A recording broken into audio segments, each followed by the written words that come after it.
Hey, good morning and welcome to Social Media Pile. This is my LinkedIn Live series, and I bring on inspiring people to inform and educate you.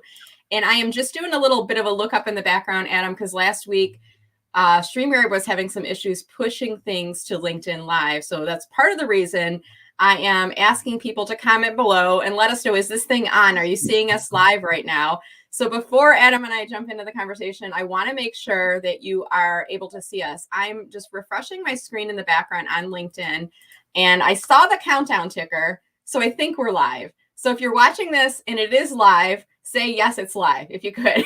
So I don't want to go too much further, and it's almost like if pre-pandemic, Adam, you remember, like we used to tap the microphone and say, "Can you guys in the back hear me?" Like, wave. Now the new equivalent of doing this is like when you're in a live stream asking people to comment. And I'm seeing some comments that are coming in. They're saying good morning, good morning. Okay, Diane Darling is saying, yes, we can see you live. Thank you, Diane. So let me just show you a couple of the comments that are popping up.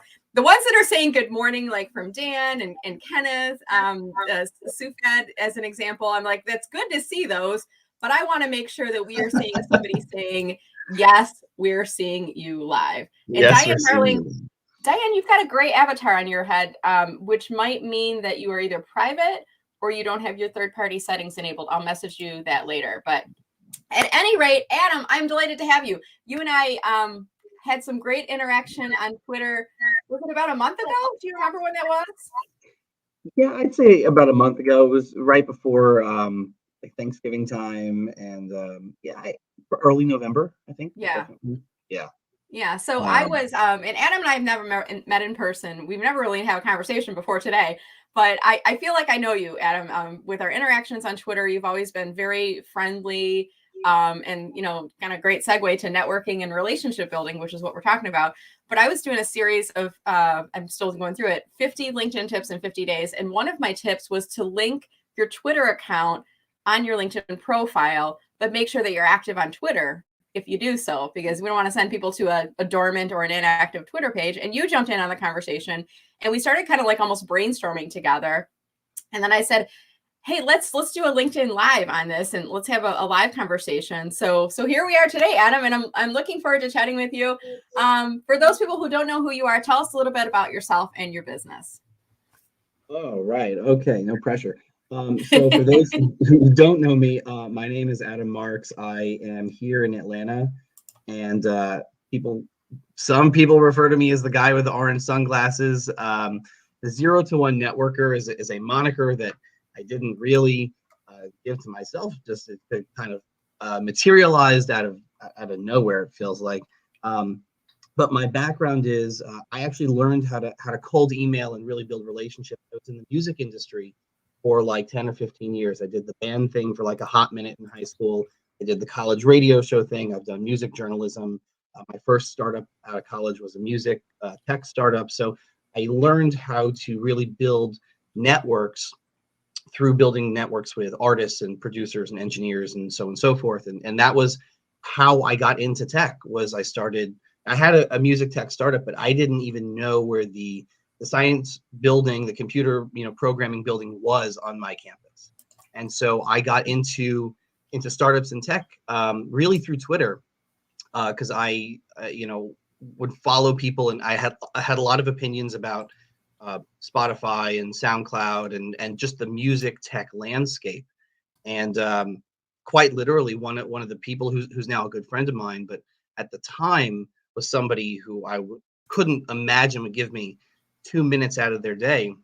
A journalist who I really respected slid into my Twitter DMs and was like, you're curmudgeonly and have a lot of opinions about the music industry. And I was like, right. Would you like to do a one-off piece on like the SoundCloud finances or the Spotify finances?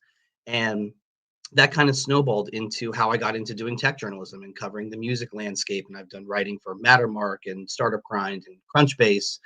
And that really snowballed into, being on LinkedIn and building brands and now building relationships and teaching other people how to build networks from scratch using strategies that just worked for me. So things that sound ambiguous until they work: patience, empathy, tenacity, creating value for others before you ask for value for yourself. These are ideas that kind of seem kind of, up in the air until the day they work. And then it's like, oh, okay, that's why I'm doing that. So what I do now is I do consulting, I do writing and speaking, helping people learn how to build those relationships. I often like to say I like to help people get in front of whomever they want to get in front of. So whether it might be investors, potential partners, customer bases, press and media, how to facilitate and continue those dialogues long term. Awesome. Well, great. Well, so it sounds like you've got some background in relationship and networking, using Twitter. And part of when we were on the pre-call prep today, we were talking about the fact that people are mainly using LinkedIn, I think, or maybe that's my point of view because I'm a heavy LinkedIn user. They're mainly using LinkedIn for networking and relationship building. But your suggestion is to maybe extend that onto Twitter. So there may be some people watching right now that have a Twitter account and they're not really using it for that purpose, for relationship building or for networking. So give us some pointers, give us some things to get started. And actually, before you do that, I do see a few people saying that the LinkedIn version is not playing and they went over to YouTube. I'm sorry, guys. This is a StreamYard hiccup, not a LinkedIn issue. I'm still seeing it on my LinkedIn, but you'll have to go on over to YouTube, and I'll drop a comment in there as we're doing that. So again, Adam, back to you. So let's talk about people that have a Twitter account. They're not using it for networking and relationship building. What pointers do you have for them? Well, the very first thing I would say, because I have this conversation with a lot of my friends who are on Twitter as well, just with regard to LinkedIn. The funny thing is that you have two demographics of people, two heavy user bases. And the running joke on Twitter is that the LinkedIn is the butt of all the jokes. Like, please add me to your LinkedIn network. Ha, ha, ha, ha. Like, who would ever use it? And the running joke on LinkedIn that I see often is like, why would I be on Twitter? I don't need to follow the Kardashians. I don't need to follow, sports and politics. Like, that's not how I network for work. But what I say to each demographic is there's two platforms simultaneously, and expanding that strategy to whatever other social arenas you find that you connect with. That could be TikTok. It could be, certain communities that are in your local area. It could be Facebook. It could be anything really. But for Twitter specifically, and I see this on LinkedIn, it kind of baffles me. If you're in anything related to tech, startups, B2B, SaaS, venture capital, whatever falls under that umbrella, I kind of like to call it like the Facebook movie umbrella, even though nobody likes Facebook anymore. But if you fall anywhere in there with the kind of company you're building or that you're working for, you have to be on Twitter. Right. Because that's where it's not just about gaining access to funds and capital, right? That's a very actualized understanding of what the strategy might lead to. It's where the conversations are happening. It's where the conversations around startups and tech and investing and all those things are happening. And so if you're not in the dialogue, what I tell clients and audience members and people who just, anyone who will listen is, if you're not in the dialogue, you effectively don't exist. Mm-hmm. If you want to be in tech and startups, if you're building something, if you're looking to raise money, you really need to be on Twitter. You really should be on Product Hunt. And I can understand the reasoning for not being on Twitter. Twitter, in my opinion, could do a much better job of bridging the chasm between novice, brand new user and like power user.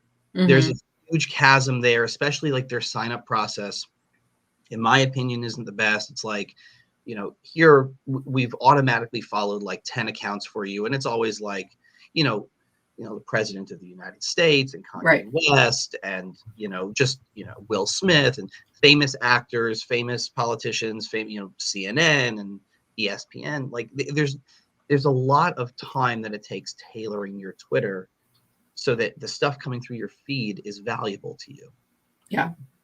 But I think that was part of our conversation too, when we talked about linking your Twitter to your LinkedIn profile. I want to go back to your previous point. If you work in technology, especially like for me, I'm like, Yeah, it's like what's the guy that like hits his forehead, the emoji.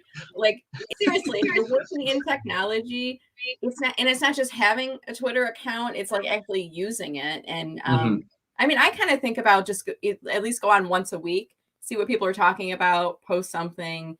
And I kind of apply the same LinkedIn strategies I do on Twitter. Would you agree with that approach, Adam, or what are your thoughts there? Oh, I have so many thoughts. I'll tackle one thing at a time. Let's tackle the Twitter thing first, and like certain things that you can do on Twitter that you can't do on LinkedIn. Hmm. I have been waiting forever, forever, forever for LinkedIn to have GIF integration. And the reason that I say that is, and this is 100% true, people don't believe it, but I'm not kidding. I have built a staggeringly stupid network on the back of like Friends clips and Boy Meets World gifs and Hmm. Family Guy clips, because that is how I express my humor. I love, TV and movie references. It's just kind of how I am. Um, I picked up a follower uh, uh, 2 days ago, 3 days ago, through a Boy Meets World GIF. Like, oh, Yep. now we're on the same level, Right. and you don't really have that kind of flow on LinkedIn. It's just objectively different. Mm. Twitter forces you to become a better writer, because whereas LinkedIn you have 13, probably more now, I think it's like 1,500 characters. Twitter forces you to really distill those thoughts down, Right. and that's a Isn't it like critical. 280 characters now, Adam, or what's the limit? Yeah, it was like 140, yeah, 280, I think, Okay. and like that. It now I think does not include um links. So if you do a hyperlink, I don't think that's included anymore. I don't Okay. know for sure. Yeah. But it doesn't include pictures anymore in the count. So if you have a Uh, picture, like it doesn't count against you. Um, Twitter is great because it really helps you focus your writing. And I've spent times rewriting the same tweet until it's right. But what I think is most interesting about Twitter, which isn't really doable on LinkedIn, it kind of is, less so on Facebook. It allows you to jump in and talk to people regardless of follower count, regardless of title, regardless of those kinds of barriers. And those barriers have kind of come down a little bit in other social media platforms, but Twitter creates this kind of really quick, it's like this kind of conversation, like you're talking to somebody. so I want to throw Whereas this up on LinkedIn screen is, right now because like hashtags, I mean, that's one way, right? That we get into conversation. And I just created one for the event because somebody said, "Hey, what's the hashtag?" And I'm like, all right, here we go. Social Media Pie Live. And I kind of made it like the name of my show with live on the end of it. Talk to us a little bit about that technique for I love the thought of getting into conversations instantaneously. yeah. So hashtags on LinkedIn are still much more valuable than hashtags on Twitter. However, there's a caveat. The most valuable hashtags on Twitter, in my experience, are ones that are referring to a particular either trending topic, um, or like an event, right? Yeah. So like if you're at an event, um, and there's a hashtag associated with the event, if there isn't one, you can start one and say, Right. hey, everyone, this is the hashtag I'm starting so we can talk about these things. Um, that is insanely valuable, Hmm. especially for virtual events. Before the pandemic hit, before virtual became kind of what it is now, Yeah. um, I would follow the hashtags for like TechCrunch Disrupt, because I'm not in San Francisco, not in Boston, Berlin, Yeah. London, and that's how I built a big part of my network, was by being in those hashtags and commenting on speakers and what I thought and the panels and that kind of stuff. And you get into conversations back and forth. And if you're very active in those hashtags, you end up meeting people.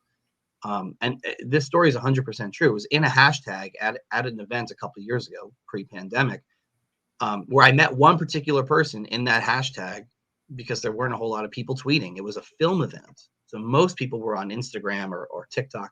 And that person, we had a great conversation. Then she tapped me for, working together on a project for Techstars. And now we do collaborations, and she's become a really amazing friend and mentor to a large extent. But all that started with tweeting and a hashtag. it leads to doors you don't even see. So that's what I would talk I just thought about. of a question, and I should feel like I should know the answer to this, but LinkedIn's my area of specialty, not Twitter. I know, like on LinkedIn, Adam, we can follow hashtags. Can you follow a hashtag on Twitter, or is it just? I mean, I know you can save it in a search. I just was looking it up in the background, but can you follow it like you can on LinkedIn, or no? The honest answer to that is I think used to be able to, or you can. I don't think you can follow it in the same way as on LinkedIn, because it doesn't, unless you're talking about a hashtag for something that is kind of, that has like staying power, like to use politics as an example, but it's, the presidential election, right? Which is kind of Right. like a long-term kind of deal. Right.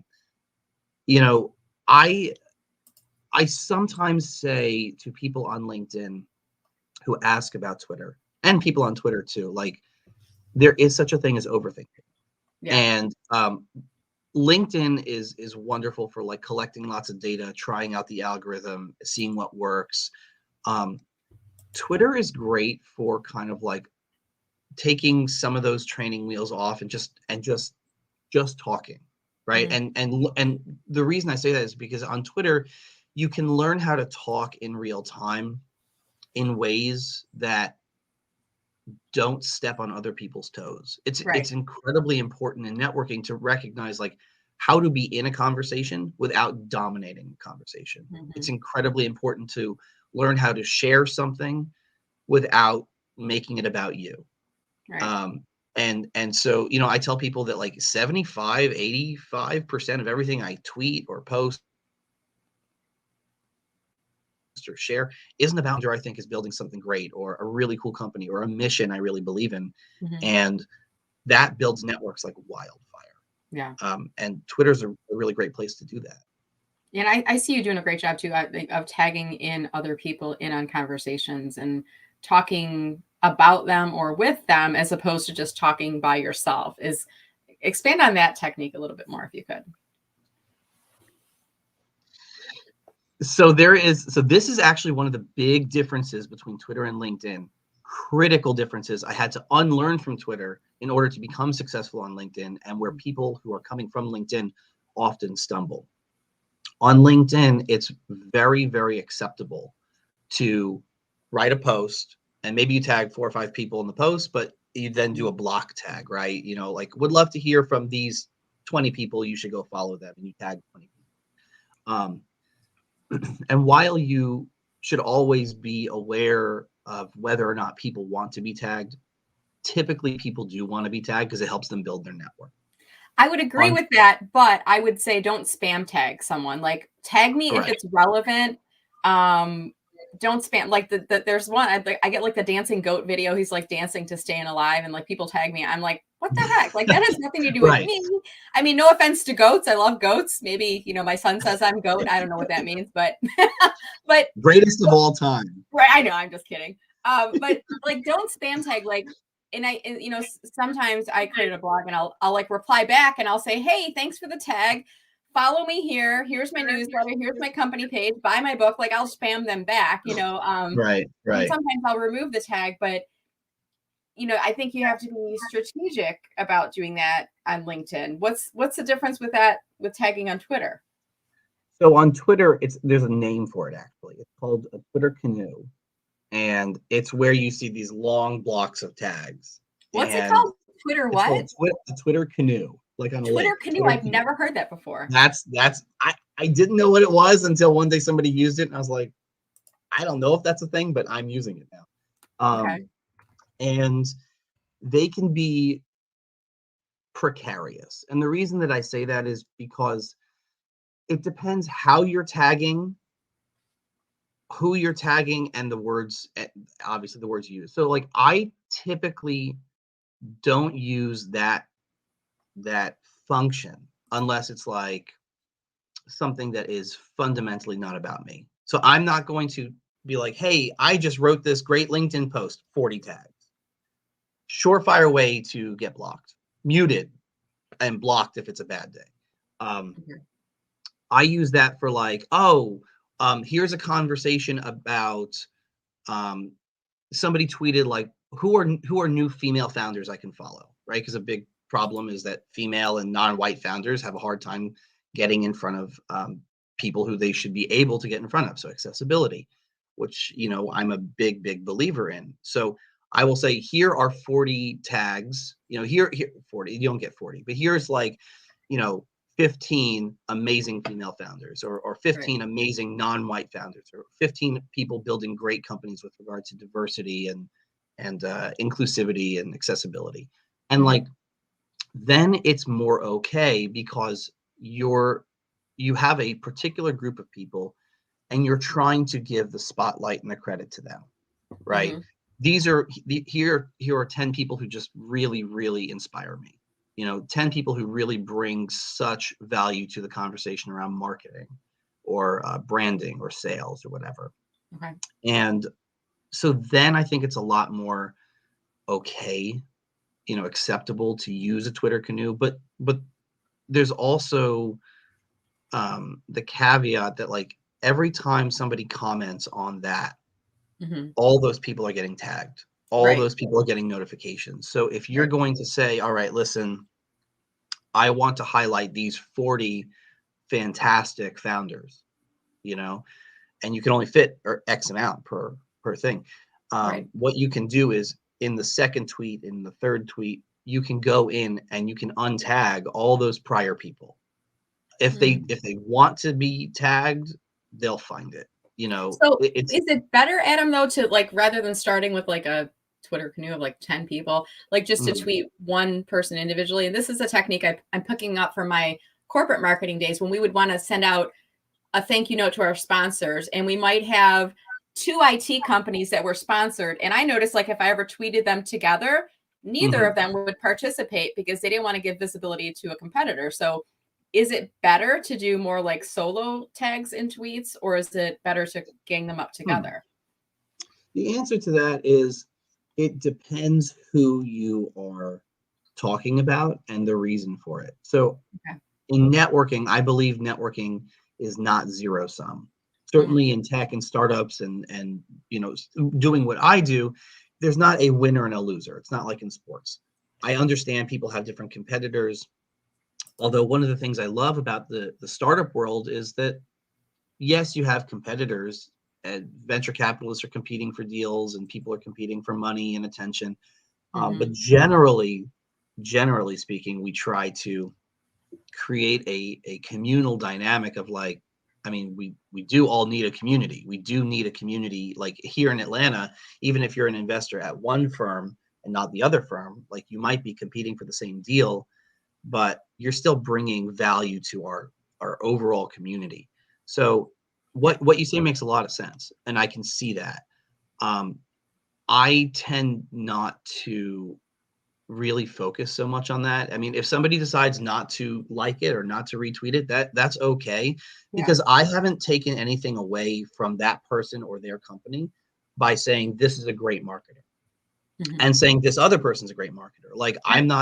I'm not trying to say one is better than the other. I'm just saying these people are great marketers and they deserve your attention. Um, that is an assessment that person makes, but the benefit to that is, and we can get into like how to write like a really amazing tweet that keeps, like, is evergreen and keeps paying dividends. Mhm. Um, when you have multiple tags in a tweet, um, you end up creating a dynamic where people see that tweet over and over because people see it at different times in the day. So you may, Mhm. you know, here's the best example I can give for that is, like, you read an article, like I'll read an article about one or two founders at a company, and I'll want to insert myself into the conversation in a way that creates value, because that's always critically important. Mhm. And I will write a tweet. Actually, I think if you scroll down a little bit, you can see it. I'm going to an event tonight at the, I think it's a little further down, right? The Atlanta Oh, the here it is, right Atlanta here. Tech Yeah. Village Okay. is having an event tonight, and it's called Atlanta. You know, Atlanta Startup Village. That's the name of the thing, and you can see that through somewhere in my feed that like I'm tagging the Atlanta Tech Village, I'm tagging Atlanta Startup Village, their handle. My friend Allie, who's usually there, my friend Tammy, who's usually there. Tammy works at Panoramic, which is a great venture capital firm here in Atlanta that I like to give credit to when I can. I actually did a mentoring session with them last week. And Mhm. so by creating and writing a tweet where you just give a lot. By giving a lot to a lot of different people, you can tag them in a way where they feel like they're getting a lot of value because you're giving them a billboard that's a Right. positive billboard. And every time somebody likes that, somebody else sees it. Yep. Somebody who's not following you, that's how you can get in front of them in a way without saying, hey, look at me. Hey, I Mhm. create value. Networking is a lot about put up or shut up. Yeah. If you want to go out and create value, and this is like so critically important for like, I don't want to get too deeply into it, but like the whole ally thing, Yeah. that's not a term that you give yourself. That's a term that if somebody wants to think about you that way, that's a plus. Mhm. You go out and you do the right things and you believe it'll come back to you in a good way, but you don't just like pin it to your shirt and say, hey, I'm an ally, Right, you right. know, because Yeah, it defeats the entire it's purpose. yeah, it's more through what you do, your activities. It's like people, that's the personal brand that's it's created based on what assumptions people have about you. I want to shift gears just for a little bit, and we're going to move into Q&A in a minute here Mhm. too. But I see that you have a pinned tweet on the top of your profile here, Adam. And I love this because it's kind of like a little billboard. If you are promoting a certain message or anything that you're really looking to highlight and keep people coming to your profile visiting. And I do this like my next Clubhouse event, I always pin it on Twitter. And I do this as a little bit of a hack for me so I can remember where to find that Clubhouse link and if I want to share it with someone else. So, but tell us about the pinning technique on Twitter. How can Yeah. you use that as it relates to relationship building and networking? Yeah, the pinning technique is it's not it's something to be honest with you, I'll pin something and forget about it. So it's not really something that I use um and switch out all the time. Some tweets just really kind of capture a moment or capture something that I'm driving towards. There was a Mhm. tweet that I had pinned for a long time that was all about life is relationships, which is Yeah. a mantra that I fundamentally believe. There was a tweet that I had pinned for a long time, for probably 2 to 3 months, maybe 4 months, and it was all about how last year I went viral on LinkedIn. I was doing like 50, 60, 100, 200,000 views per post Wow. over like a 14 post kind of 3 week period, which was crazy to me. Yeah. Because I don't have anywhere near the footprint that some other people do have on LinkedIn. But I wrote this article, and this kind of connects back to what you were talking about before about transferring strategies Hmm. on LinkedIn. Oftentimes when people test out the algorithm, they'll say, do this, do this, do this. And always at the very bottom of that list is like, don't share, because the algorithm suppresses the sharing. Yeah. Um, People but I love to share. And so I was in a position last year where I was trying to put out daily content just for my own sense of productivity. Hmm. And I was running into days where like I didn't feel like I had any earth-shattering things to share, but I still wanted to put something out. And so I was looking at posts and going, this is really good content. I get a lot of value out of this. I'm going to share this. And I looked back and I was like, what? 50,000 views, 70,000. Like, this is crazy to Wait me. a minute, Just from crazy. something you shared on LinkedIn, like a reshare of somebody else's post got 50,000 Absolutely. views. Oh my Absolutely. In God. fact, I Yeah, reshared my own post. It did 100,000. I that's reshared crazy. Yeah. somebody else's post. It did 500,000.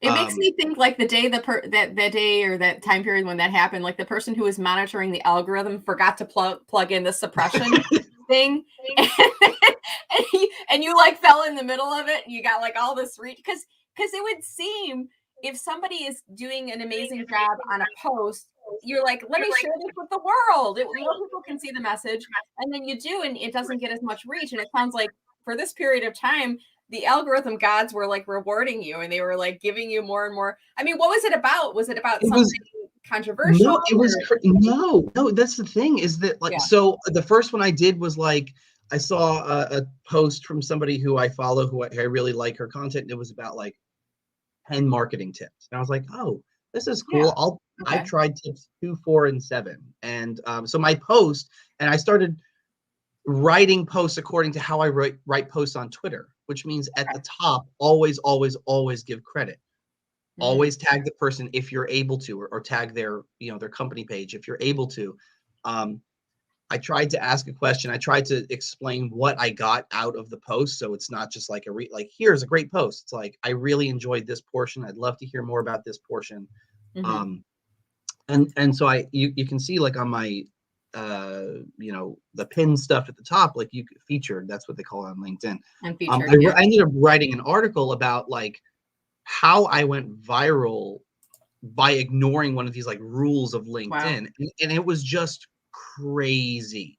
It Mm-hmm. was just crazy. And the most important thing I want people to get out of this article is this isn't an objective strategy. It just happened. Right. I didn't like going viral was great for my ego. It was super good for my self-esteem. It didn't change my bank account. It didn't give me 40, 100,000 followers or whatever, 40 million followers. And it didn't change how I go about talking to people, how I Right. go about building networks and relationships. And I think that it becomes very easy to become distracted with that kind of virality. But then Yeah. it changed. Like I do the exact same things and it gets like Nothing. 500 views, like 1,000 views. Yeah. And that's what I think is so critical for people to kind of internalize, is that like there's no magic silver bullet. Mm-hmm. Great relationships take, I tell clients 10 months, not 2 weeks. It will take you 10 months to form a really great relationship with someone. Mm-hmm. My goal when I consult and when I do speaking and things like that, my goal isn't to 40x your follower count. There are a lot Mm-hmm. of people who are great at that. There are a lot of people who enjoy doing it. So I leave that to those talented people. My goal is when we're done, somebody will pick up your phone call. There you Somebody go. will answer your email. To me, that's my North Star. And that's to me, I look at networks. Having a great network, in my opinion, is the best insurance you can have. Mm-hmm. Yeah, it's a lot about that. I mean, it's visibility, it's trust building, it's a lot of those things. So, what I want to do now is I see the time's kind of flying by here. I want to kind of shift to some questions, and I want to encourage our audience. I have a comment below. Please comment below if you have a question or a comment that you want to add into the conversation. And I've seen a bunch of people adding in additional comments on from earlier on here. Let me just pull through here. Damon makes a really great point. When you have both accounts, you can do a lot more and your reach will be wider. Thoughts on that, Adam? And I think here Damon is referring to Twitter and LinkedIn. What are your thoughts there? 100% agree. I like to think of myself as sitting at the nexus of Twitter and LinkedIn, and that's how I build my other communities. I'm at the center of, the meeting place of tech and music, and the meeting place of, business, and I happen to enjoy politics and things that interest me. So whether it ends up being Twitter and LinkedIn, or LinkedIn and TikTok and Twitter, whatever it is, having different places to spread that message is also a really, really wonderful way of Mm-hmm. meeting people who have huge footprints. And it's a lot easier to somebody who has 60, 70, 80,000 followers on LinkedIn. They have a whole lot of notifications coming through their system.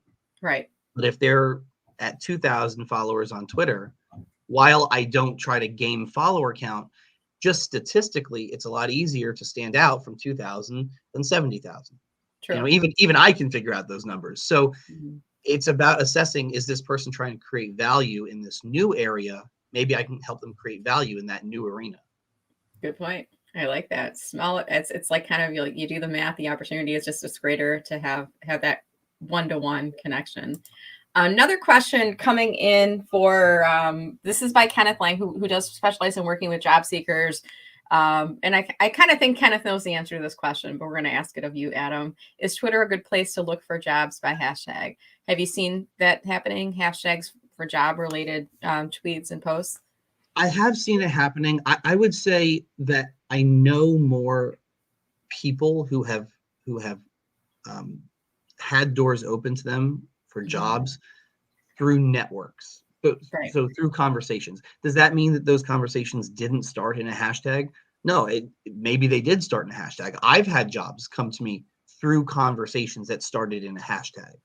But I think it's really important to also recognize that, like, in a hashtag, you're likely not going to see as many, like, here's the job application for this open position. Right. You're more often going to see opportunities for conversations, and then those conversations lead to, oh, by the way, there's a job that I know about, or you'd be perfect for this, or somebody tags you and, like, somebody should work with Adam or with Brenda. So it's right. The answer is yes, but not like a job board. Yeah. Okay. Yeah. And I think there's a lot of opportunity there. And I think, maybe test it out too. Because, going back to the point earlier, we used to say, yeah, the algorithm on LinkedIn penalizes reshares. And now you're causing me to, like, my mind is kind of blown by this. I'm like, maybe I don't know. Someone commented, this is from Dan, and Dan's watching us on YouTube. Hey, Dan. So Dan's saying you can create streams in Twitter, allowing you to write longer narratives. Is this referring to the audio only? It's kind of like the Clubhouse on Twitter, or what is this referring to? Do you know? No, this is, I think, if I'm understanding correctly, that this is referring to what's called a tweet storm. Used to be called a tweet storm, and it was popularized by Mark Andreessen from Andreessen Horowitz, and this was back when it was 140 characters. He would write like these long things, and it would come up as, like, one slash, and then that's number one. Oh, it was like a thread, like one thread, slash, right? And then sometimes they put a little spool of thread emoji in there. So right, that's the new thing, right? Later, whatever. So yeah, now it's a thread or a tweet storm. It's basically a great way of sharing, like, a longer thought. Personally, I think people are overdoing it a little bit. Now you're seeing people kind of poke fun at it. It's like, oh, personal thread, and then the next one will be like, okay, just kidding, have a great day. Because right. they're kind of poking fun.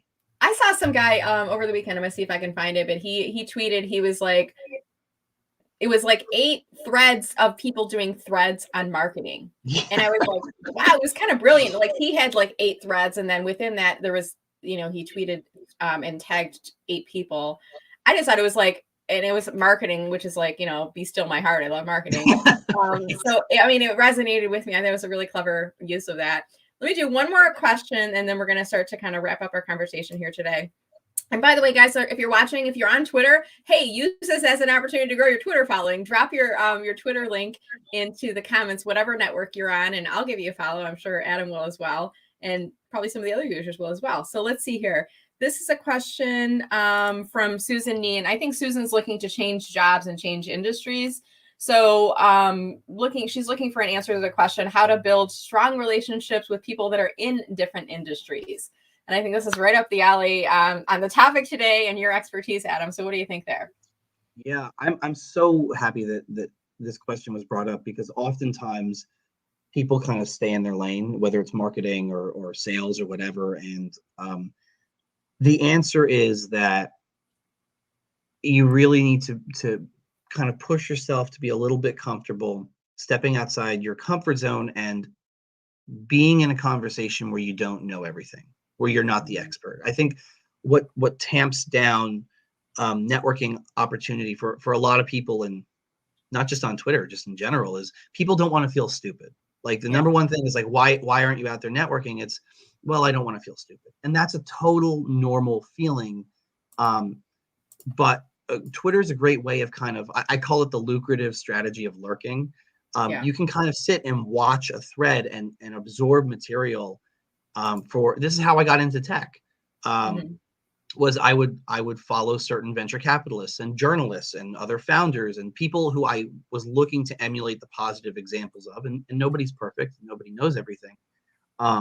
But I would sit and learn the terms. I would sit and learn the concepts and the ideas and share thoughts, and that is a great way of trying to open doors into new industries. So whether it's Yeah. sports management or automotive, or like there's a million different industries I'm probably not even smart enough to to be in the conversation for. But that's kind of how you do it. Yeah. You have to be okay going into that room and sharing Hmm. without being the expert.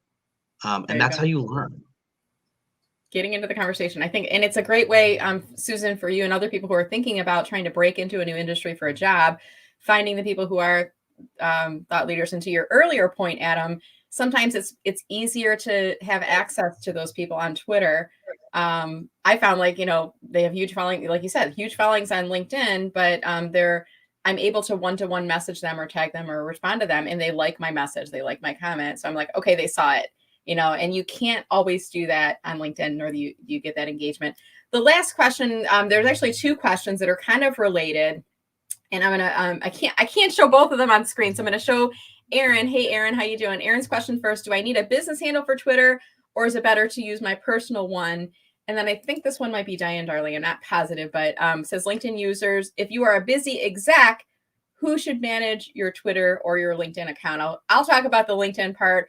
But what are your thoughts there, Adam? Should we have two accounts, business and personal? And then if you're a busy executive, who should be managing that Twitter for you? What are your Wow, thoughts? those are really super important questions. Okay, so the first one, I don't think, I mean, I think it's good for your business to have a business account if it Mm-hmm. makes sense. I mean, if you're running a marketing business, if you can have a business account and tweet once a week, once, just so it's kind of consistent, like you don't have to be on both all the time, in conversations all the time. You don't have to do that. I think it's a good thing. I rely very heavily, my entire network has been built off my personal account. And the reason I say that is because when it's my personal account, it frees me up. It means that I'm not selling. It means that I'm not trying to get people to my business page. It allows me to use those Boy Meets World gifs and those Friends clips and those funny, YouTube clips, and be, fun and silly and personal and empathetic. It just allows a more human interaction without people going, okay, but is he selling me something? Is he Right. teeing me up for a pitch? So I think it's good to have the account and have the handle for your business, but you don't have to feel like, okay, I got to drive two cars in two lanes simultaneously. Yeah. I've even Um, sometimes advised people, like, grab the name. So if Brenda Meller, I was Brenda Meller long before Meller Marketing was even an idea in my head. I've been in business for going on 5 years now, but I created the handle Meller Marketing. At the same time, I created my LLC, not really having any extent of any plan, rather, of pushing out content, but I wanted to reserve it so nobody else could. right. So I've heard it's a good strategy. And as new social media networks sprout up that seem to be getting traction that align with your industry, grab your handle on that account so that somebody else doesn't do so. Do you have any thoughts on that, Adam? Yeah, I think that's a great strategy. I mean, like my parents are a law firm, small law firm. They do employment discrimination law kind of stuff like that. And like when we started, like, okay, it's time for the new millennium kind of thing, I was like, okay, I'm going to go grab their handle on Twitter, on LinkedIn, on Medium, on the social accounts, and it doesn't mean that they're out there pushing out content like daily. Yeah. It just means that, like, you have it in reserve. And the other thing about having a personal account is, like, people know when they see orange sunglasses, like, that's me, Mm-hmm. that's who I am. And so I've kind of migrated that to become part of my personal brand, professional image, because people associated that with things that I wanted them to associate with, Yeah. supporting inclusivity, supporting diversity, that kind of stuff. Love it. All right. So let's move into the final question, then we're going to start to wrap here. So if you're a busy executive, who should be managing your Twitter for you? Should you do it yourself? Should it be somebody in-house? Can you outsource it to someone who works for a PR or agency? What are your thoughts there, Adam?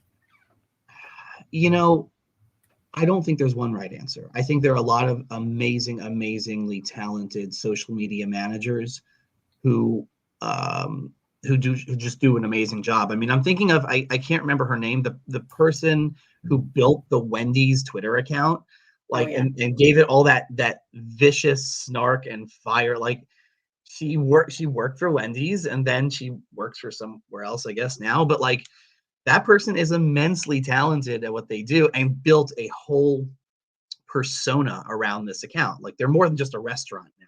Right. So social media managers can be amazing avenues for that.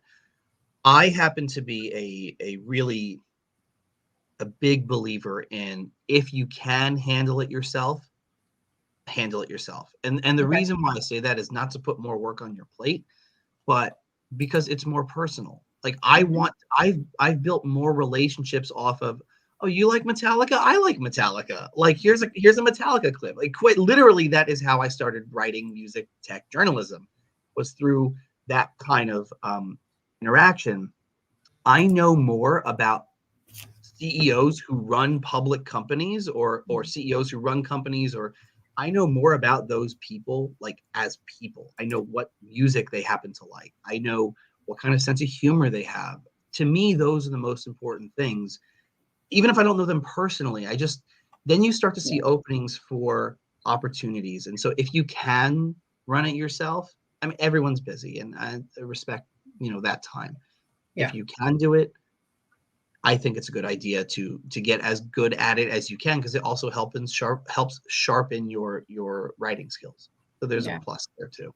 Good point. And in addition to that relationship building aspect that you're talking about, the trust element, and also kind of the knowledge, you're gaining knowledge by interacting with these people. Even if you just do it once a week, you can go out and Right. have a little bit of interaction. If you are going to be outsourcing it to someone, and a lot of companies like Wendy's and CEOs and executives are outsourcing it either to somebody who works in PR or specializes in social media, Twitter, those type of things. You should be like having a review call with them once a week, because they might say, hey, this guy, Adam Marks, is really talking a lot about you. You might go, Adam, oh, he's my nephew. Like, you might not know that those people are having, and then the next time you're sitting at a holiday dinner and Adam's like, hey, Uncle Jeff, what'd you think of all those tweets? And he's like, what? So having that firsthand knowledge. I want to go to the second question that was with this, and I think this was from Lana. I saw her commenting on it. And what about, who should manage your LinkedIn account? And I want to share with you, Lana, I mean, it is a violation of LinkedIn's terms of service to have somebody else managing your account for you. I'll put a little asterisk caveat on that, because we all know that the CEOs and executives have people managing their accounts for them. And I think LinkedIn knows that too. You do lose, like Adam said, the ability to know who's talking to you, messaging you, if you're outsourcing it to someone. And there may be different natures of different kind of nuances of that professional relationship that your admin or your agency partner won't know on your behalf. So I think it's best if you manage your own account, but if you are having someone manage it for you, I think it's really important that you understand that you should be looking at those messages and at least helping read through them and respond to them. If you are using it for relationship building and for trust building. So Adam, we're nearing the end of our time here today, and I want to thank you so much. If you guys are joining late, still leave a comment. Maybe you're watching the live stream in a playback mode, still leave a comment or question, because I'll share the links with Adam later on today. Any final comments here or tips for folks on networking and relationship building on Twitter? Adam? Yeah, I would just say, well, I'm dropping tips all the time, and we'll do, account handles in a minute, but I would say just try so hard not to overthink it. I know that coming from LinkedIn's a very professional site, and I understand that, but Twitter can be an amazingly useful tool to get introductions, to gain knowledge, to gain expertise if you're trying to switch industries, and just not to take it too seriously, because a lot of the really great conversations that happen can evolve out of a thread that wasn't meant to be a professional thread. We're talking about B2B SaaS marketing. It could just be like a bunch of people talking, and then somebody shares something, and then a conversation evolves, and suddenly you're in a thread now with 3 or 4 or 5 SaaS experts, B2B SaaS experts, just because you didn't feel like you had to make it a pitch, didn't feel like you had to get the sale done. So just to kind of go with the flow, so to speak. I don't know if that's valuable or not, but it's what worked for me. Yeah, that's awesome. So I want to encourage those people that are watching this. If you're watching this on LinkedIn now, I want you to go on Twitter after we're done here today. Use our hashtag social media pie live. You can either do one of two things. One is share something that you learned, or share a GIF, because to Adam's point, GIFs are pretty easy to share on Twitter. So just use our event hashtag social media pie live and use a GIF and just kind of, push it out there. You'll connect with others that are following that hashtag, as well as, just getting a little bit comfortable and familiarity with that use of the GIFs on Twitter. And as we wrap here today, Adam, I'm going to pull up your LinkedIn profile up on screen. I want to encourage people to invite Adam to connect on LinkedIn. Do mention this live video when you send him an invitation to connect. There's an option that will say add a note. Always, always, always add a note. Mention that you watched him on today's LinkedIn Live, Adam. And if folks want to learn more about doing business with you, what's the best way? Is it through LinkedIn to get a hold of you, or what do you prefer? Right. So as you and I chatted about before we started the stream, I'm in the process of redoing my entire website branding and all that kind of stuff. So LinkedIn is a great place. Just send me a message. I'm happy to connect. My handle on LinkedIn is the same as my handle on Twitter, at AdamMarks13. My LinkedIn on my handle on Twitter also, I'm dropping a lot of content at 0 to 1 network, because you can only get 15 characters. So instead of 0 to 1 networker, I had to cut off the other, the last two letters.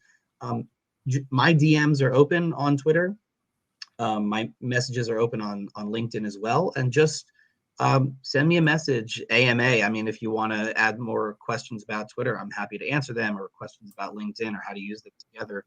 Ultimately, what I get up for and out of bed every morning is building relationships, building networks, and teaching people how to do that, and how to become, master networker superstars. So that's what I love to do.